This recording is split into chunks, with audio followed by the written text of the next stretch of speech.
got a management as well joining in. Kumar Gupta, Director Finance at Bata India, joins us on the show right now. Ram, another fillip from the GST Council, which we haven't chatted about with you, with the slab now for common wear footwear extended to 1,000 rupees. With complaints that the earlier GST rate of only about 500 rupees footwear was not very common or practical, are you now happy with the current proposition? We welcome this consumer-centric decision of GST Council. It's a very positive move to reduce the GST rate from 18% to 5% on footwear priced between 500 to 1,000 rupees. Yeah, which will give a significant relief to our consumers. Right.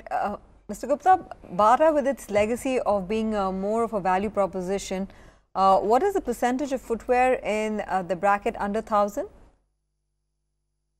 Under 1,000 rupees, in terms of value, it will be around 80%, 75 to 80%. Do you believe that this will provide a fillip to your volumes, which have in a sense started picking up? Are you getting a sense that the unorganized market share, the so-called Hawaii Chappal market, the local Juta wala market, that is moving in favor of organized players like Bata? Means, for your information, the benefit which we will get out of this GST benefit, that will be passed on to our consumers. However, having said this will give boost to footwear industry. Now, it's a good news for organized footwear companies. So, definitely it will give benefit, and we feel that footwear consumption will increase with this benefit.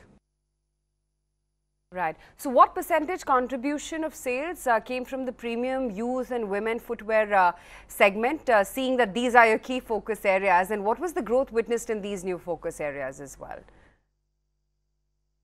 Means, premium product give us a turnover of around 30%. At the same time, means for children, for youth, it's about 15% of total revenue.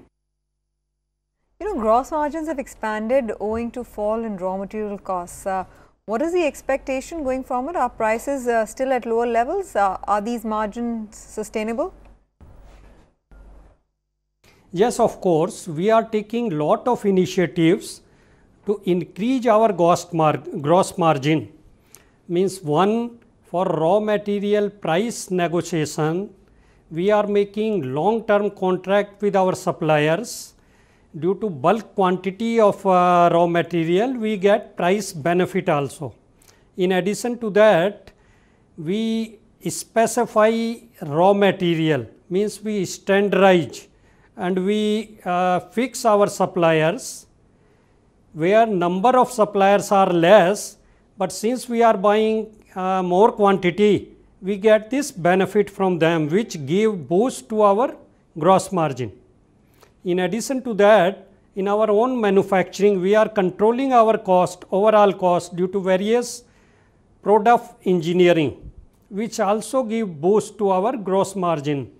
And to us, definitely it is sustainable.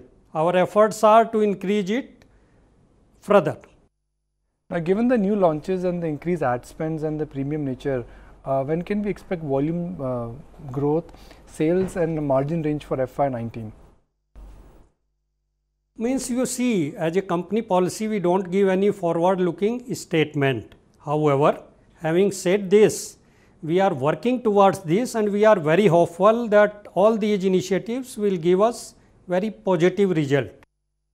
Okay, thanks for taking out the time and chatting with us about how this GST slash in rates is going to help you and what generally is the mood of the business.